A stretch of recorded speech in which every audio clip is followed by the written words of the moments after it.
ফাতেমা রাদিয়াল্লাহু তাআলা আনহার ঘরে যখন 3 দিন খানা নাই, সরওয়ার দু জাহানের সরদারের ঘরেও খানা নাই। এই অবস্থায় হাসান হুসেন তারা তো ছোট ছোট মানুষ, 3 দিন না খায় থাকে কেমনে?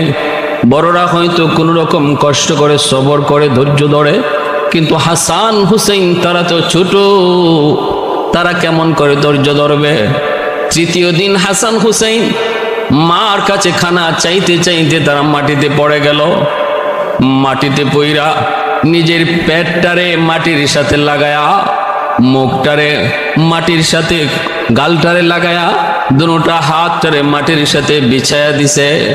আর কান্না করে করে কয়, মা মা কও না আর কয়দিন আমরা না খায়া থাকবো?